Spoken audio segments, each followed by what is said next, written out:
Our next guest is one of the best storytellers in the world, and it's certified time and time again as #1 New York Times bestselling author.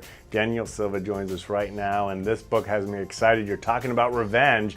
That has to be a joy for an author like you to write about that subject matter.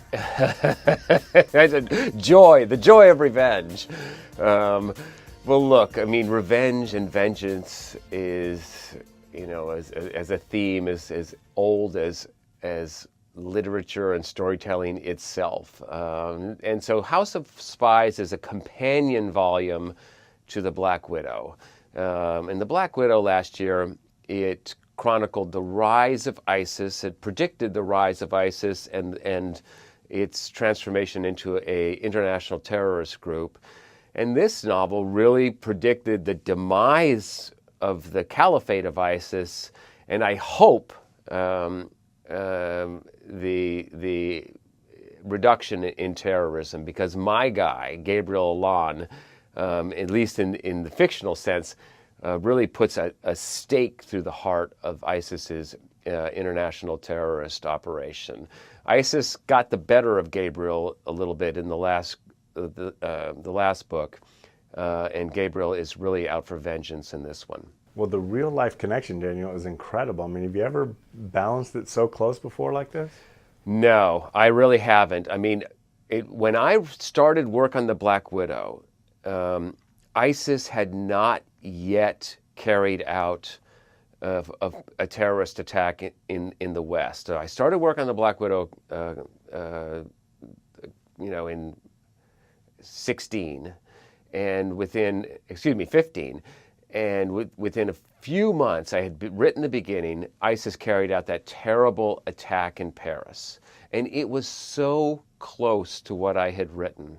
It would be sort of like writing a book about airplanes crashing into the World Trade Center before 9/11. It was that close that I kind of thought about setting it aside. But as I explained to my readers, I chose to finish that book.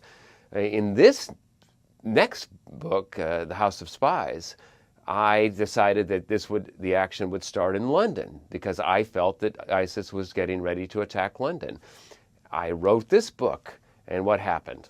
ISIS attacked London. And so I have been writing very close to the edge. And so it's as if this story, and these two stories, these two companion volumes, you're reading them and you think this could be happening in a parallel universe, sort of one step removed from reality.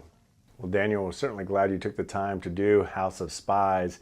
But I know you get into your characters so much, but what's it like getting into the mind of the evil side of those characters you write about?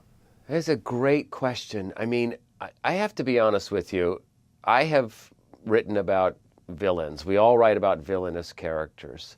And this group is so barbaric and so dangerous that I really do have difficulty trying to comprehend. It's like you don't even want to go to that place in their mind that they're thinking about. I mean, I was talking about this with someone in the business the other day. As a writer, I have a lot of latitude, but I have to be honest with you. I would never write a scene in which someone ran over someone with a car and then jumped out with a 10-inch knife and started killing people. This is the level of violence that we're talking about with this group. And the one thing I will say is that when the bad guys do get it in the end of this novel, I got a certain satisfaction from that. I will say that I am not impartial when it comes to ISIS. I think that they are very dangerous, evil people. All I can say, Daniel, is I hope we see that same positive conclusion in real life as well. We do indeed. We do indeed. I think we have a ways to go, but people like me were calling for a more active attack on ISIS and trying to get rid of this so-called caliphate of theirs. We're on our way, but it's going to be a bumpy road ahead, but we're making great progress finally. Well, I got to tell you, Daniel, your awareness on this subject matter and the amount of people you touch is really moving us in that good direction. I just want to thank you for that. And as we begin to wrap up, you're starting your world tour. And what's it like for you to meet your fans?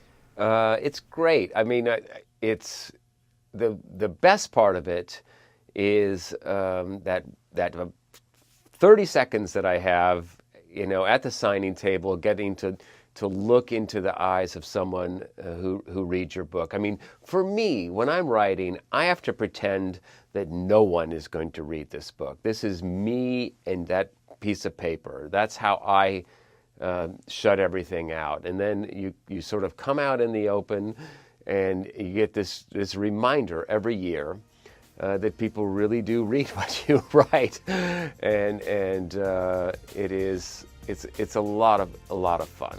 Well, I can't wait for my 30-second encounter when I get you to sign the book when you come to Atlanta. I just want to thank you so much for joining us, and always a pleasure. Thanks. Thank you.